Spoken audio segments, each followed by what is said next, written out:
is going to be fun. Now, back to Talk of the Town.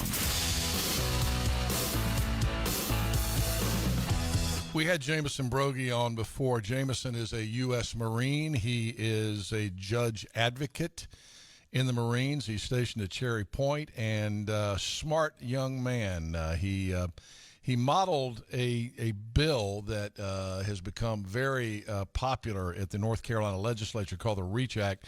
After similar legislation down in South Carolina, it would require any student attending any of our University of North Carolina schools, our public colleges, to take a 3-hour class on American government. They'd study the Constitution, the Declaration of Independence. They would eat other documents, including Martin Luther King Jr.'s letter from Birmingham. We've talked about that before. Now, it got real traction at the legislature, and Jameson joins us now by phone. Good morning, Jameson. How are you? Good morning. I'm doing well. How are you doing? I'm doing great. Hey, did the bill pass both chambers? I can't remember. Yeah, that's right. So the last time we spoke, we were just getting ready to pass the House of Representatives, and we did that. We passed the House, and we're over in the Senate now. And what we're talking about today is some uncovered emails we found from the UNC system lobbyists that are really spicy, almost as spicy as the near-death experience you had this morning in the car. But I'm so glad that didn't happen. Well, let me so it's in the Senate. Has it passed the Senate? No, not yet. So right now we're sitting in the Senate Rules Committee and heard a lot of talk that right here at the in June, I'm hoping they'll refer to education. Both chairmen of co-chairs of the Senate Education Committee, they're both sponsors of the Senate version. They both really like it, and I hope to see some real movement here real soon in the Senate. So about 700 professors have signed a petition against it. And then you were at the event in Chapel Hill, I believe, with Mike Pence when our former vice president was it you that asked him about it? And he No, that wasn't. You know, that's what's really neat. It wasn't me who asked it, and I wasn't there. But I thought you were there. A student asked him, which was really great because it really gotten a lot of attention at that point. Yeah. And asked him, and then we had the vice president say, "Yeah, this is a great idea," and we had a lot of dignitaries there, which was really great for it and really helped it along. So the professors in Chapel Hill particularly have worked against this, which, you got to wonder why. Why would they want to work against it? So you then put in a Freedom of Information Act request to get emails from the professors and other people in the administration in Chapel Hill, and it turned out to be quite interesting reading. Right. First of all, why did you ask for the emails? Number one, why did you ask for them? Because there was such opposition in Chapel Hill? Yeah, well, we knew that the Chapel Hill professors had come out against it, and so that wasn't a surprise to us. But really, the administration, that's supposed to work for us, right? These are public colleges that were created by state law. They're governed by the Board of Governors, who are our elected leaders to oversee our colleges. And something odd was happening, and when we saw it pass the House so quickly, but we saw like this opposition from Chapel Hill, but I saw these lobbyists scurrying around, but they wouldn't actually testify against the bill. And I said, something else is going on. So I filed a public records request, and we got emails from the UNC system top lobbyists. Again, we're not talking about the professors. We're talking about the staff who were really fighting the bill, mocking patriotism, mocking legislators. For example, we had one, Bart Goodson, Senior Vice President of Government Affairs, writes in an email to the president of the UNC system, Peter Hahn, this is a wrap yourself in America type flag type bill. And he called it red meat theater. I don't think our founding documents are red meat theater. These are the documents that protect our freedom that we all fight for and love. And so that was very disappointing. And but that's what we discovered was happening all the way at the top. And he says in another email, hey, we'll work to slow it down on the Senate side. Yeah, and have they? Well, we passed the House of Representatives in 1 month, which was incredible. It's like, we were moving at warp speed. And now we sat in the Senate for a few weeks, and I've talked to a lot of members. I've spoke to I've spoken with 24 senators, and there's 50 of them, and I've gotten an amazing response. So, but it sure did seem like they slowed it down a little bit, and they really were doing this a lot of undercover and surprised a lot of legislators when I spoke to them and shared them with the FOIA request. I'll give you an example. Another government staff member, Austin Newell, who's an assistant vice president of government relations, we have her emailing the president, Peter Hahn, saying, hey, this is something we need to knock back with gentle conversations. That's another quote. And Bart Goodson responds and says, the president is on it. He can handle it. We can turn them around. That was the quote about turning the House Education chairman around.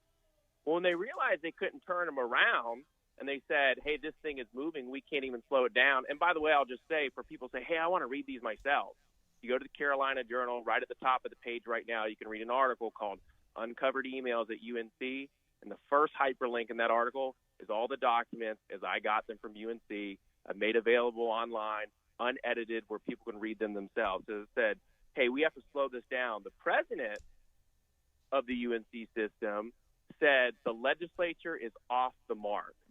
And I just don't understand that, again, UNC Chapel Hill, what are they doing right now? They're requiring a class in global understanding. That's a requirement to graduate from UNC.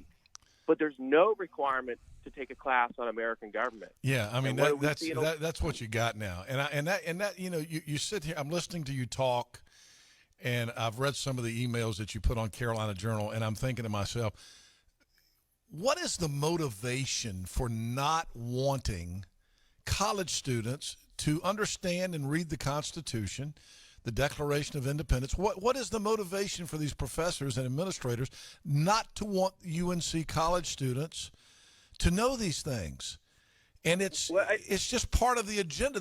Instead they want to teach them what you just said, the global understanding class. It's just what's going on in Chapel Hill. I was there during my Board of Governors years. I told you yesterday, you know, as a Board of Governors member, you always felt a thinly disguised contempt. And coming from most of the faculty, some of them, they didn't disguise it.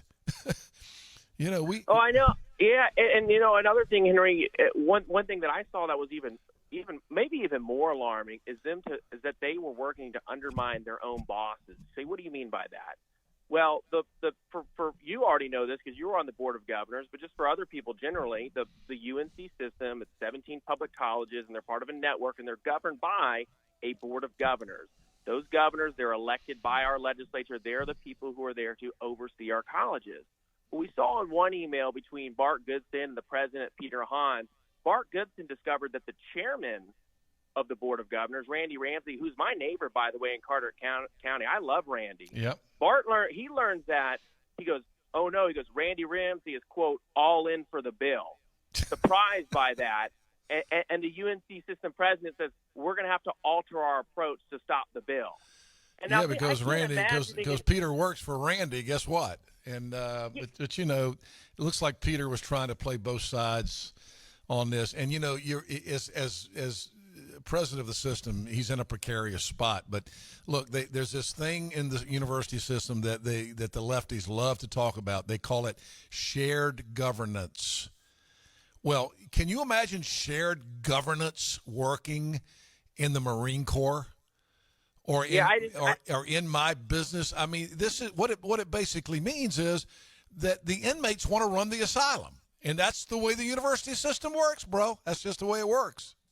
I can't imagine my boss telling me to do something than working to undermine my boss. I can't imagine that. And speaking of shared governance, so the UNC system, their accreditor is something called the Southern Association of Colleges and Schools. Oh, yeah. It's the accrediting body for the whole regional Southeast.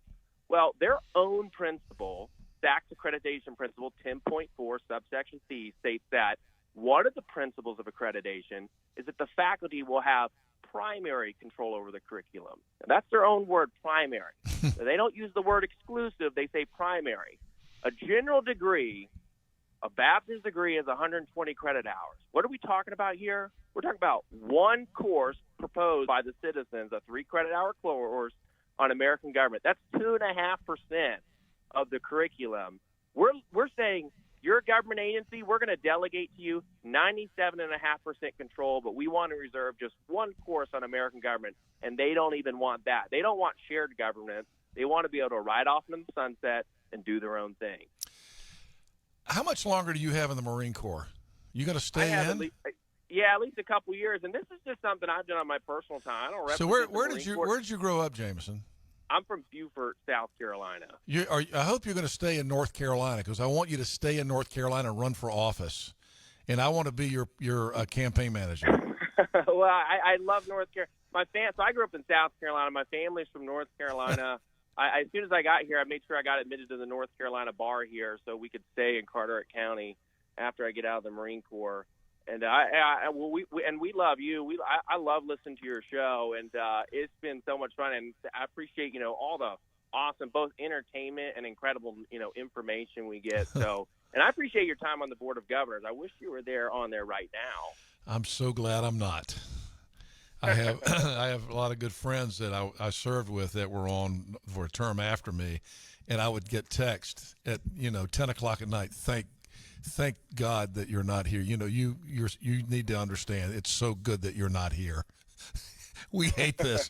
I mean, it got worse when I left. But I will say this: Randy Ramsey has done a great job, and thanks to Randy for supporting your efforts.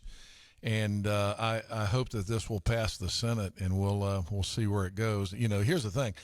If it passes the Senate, which I predict that it will, I think it will too. Cooper's going to veto it, and then you're going to have a veto override fight. But I mean, he's already been down that road once before, so. We'll see what happens. Again, this is not partisan, and we saw in South Carolina it passed the state Senate 45-0. And here, the Chapel Hill staff, and I'm going to have to call them the B word, bureaucrats, their staff, undermining their leadership. They're trying to make it partisan. I just think that's terrible. I don't think our Constitution, these are our partisan issues. And, we'll see where it goes. Thank you, Jameson. Have a great weekend. Keep us posted, okay? All right, thanks a lot. Take care now. Bye. You're my hero. All right, 7. And thank you for your service to our country. You thank me for my service. I've thanked you before, but publicly. Thank you for what you do with the U.S. Marines. God bless you, bro.